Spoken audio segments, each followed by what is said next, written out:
এই শীতে যেটা আমি একটা আফসাইকে নিয়ে গেলাম সেটা হলো আমাদের দেশের যে কাঁথাগুলি, গ্রামের যে কাঁথাগুলি আছে, আমাদের মা চাচিরা মা খালারা যে শাড়িগুলি পরে প্রিন্টের, লাইক আমি একটা পরে আছি, হ্যাঁ, প্রিন্টের যে কাপড়গুলি সেটা দিয়ে 2 লেয়ার অথবা 3 লেয়ার করে আমি টোটাল কাঁথাটা বানাচ্ছি। বানিয়ে সেই কাঁথাটা দিয়ে দেন আমি একটা ওয়েস্টার্ন আউটফিট করছি এইরকম। ড্রেসটা হলো দেখা গেল যে এটা একটা কার্গো প্যান্ট, 6টা পকেট আছে এটাতে, আর একটা ক্রপ শার্ট এরকম। হ্যাঁ, একদম এটা কিন্তু শীতে যখন আমরা গ্রামে যাই তখন দেখি কিন্তু উঠানের মধ্যে সেলাই চলছে।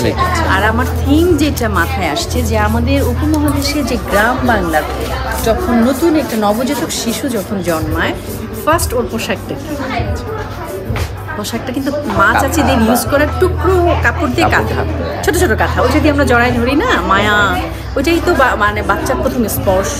আমরা দেখি যে বেবি আসার আগেই আমরা এই কাঁথাটা বানাচ্ছি। তো সেই এটা চিন্তা করে আমার মনে হলো যে কাঁথাটা দিয়ে যদি আমরা এরকম একটা আউটফিট করি যেটা ইন্টারন্যাশনালি আমরা স্ট্যান্ড করতে পারবো, জিনিসটা নিয়ে যে আমার ঐতিহ্যটাকে ধরে রাখা, আমার মায়া মমতা, যে আমার যে আমার যুগ যুগ ধরে যে জিনিসটা আছে, 1000 বছর ধরে উপমহাদেশে এই ব্যাপারটা কিন্তু আছে না, কাঁথা দিয়ে বাচ্চাকে ধরা। তো সেই জায়গাটা থেকে কিন্তু আমার এটা থিমটা আমি মাথায় আসছে। যেহেতু আমরা কাজ করতেছি অনেক বছর ধরে, আমাদের কিন্তু এক একটা মাথায় এক এক সময় আসে, একটা থিম আসে।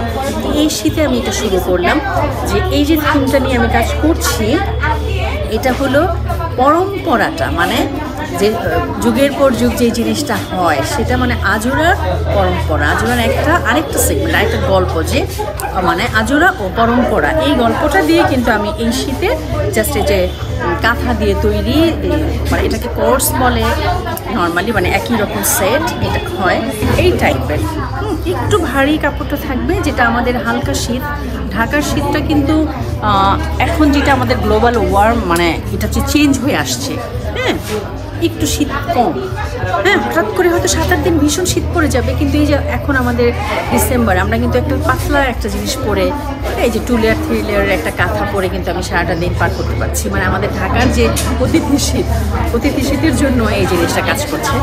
এইরকম থিমগুলি চিন্তা করেই আমার কাছে আমি আমার কাজের যে ধারাবাহিকতাটাকে মেনটেন করতে করতে এইবার শীতে আমি আসলাম এই জায়গাটাতে, এই রিসাইকেলের মতো একটা চিন্তা করে একটা কাঁথা দিয়ে কোর্স।